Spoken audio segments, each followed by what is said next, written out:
Joko Widodo meminta jajarannya segera melakukan langkah konkret dalam mengatasi lonjakan kasus COVID-19. Peningkatan kasus tersebut membuat angka positivity rate corona di ibu kota Jakarta meningkat 2 kali lipat. Sebelumnya Gubernur DKI Jakarta Anies Baswedan bahkan mengancam akan kembali menutup aktivitas di Jakarta jika kasus COVID-19 semakin bertambah. Presiden meminta kepada jajaran kabinet dalam rapat terbatas untuk lebih memperhatikan peningkatan kasus di daerah, terkhusus wilayah DKI Jakarta.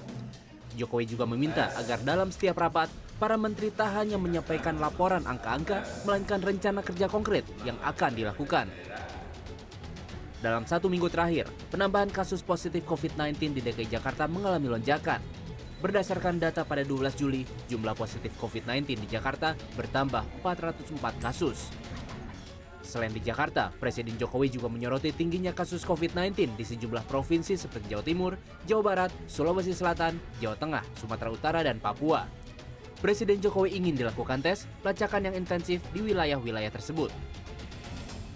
Kita ingin ini segera bergerak di lapangan karena kondisi seperti di Jakarta, laporan terakhir yang saya terima, angka positivity rate-nya melonjak dari 4 sampai 5, sekarang sudah 10,5%. Tolong betul-betul dijadikan perhatian. Peringatan juga disampaikan oleh Gubernur DKI Jakarta Anies Baswedan. Anies mengingatkan masyarakat Jakarta untuk tetap disiplin pada protokol kesehatan dan selalu waspada terhadap lingkungan sekitar. Anies meminta masyarakat dapat menjalani pelonggaran yang diberikan secara bijak. Anies Baswedan bahkan mengancam akan kembali menutup aktivitas di Jakarta jika kasus COVID-19 semakin bertambah.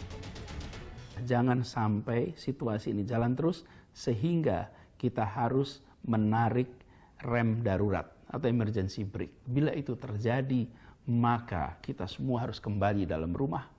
Kegiatan perekonomian terhenti, kegiatan keagamaan terhenti, kegiatan sosial terhenti. Kita semua yang akan merasakan kerepotannya bila situasi ini berjalan terus. Selama pemberlakuan PSBB transisi, angka positivity rate Jakarta selalu berkisar di bawah 5%. Namun pada Minggu 12 Juli 2020, positivity rate melonjak 2 kali lipat menjadi 10,5%. PSBB transisi di Jakarta akan berakhir tanggal 16 Juli. Selanjutnya Pemprov akan mengevaluasi apakah PSBB diperpanjang, disudahi, atau malah mencabut segala kelonggaran yang akan diberikan. Tim Liputan CNN Indonesia. Beragam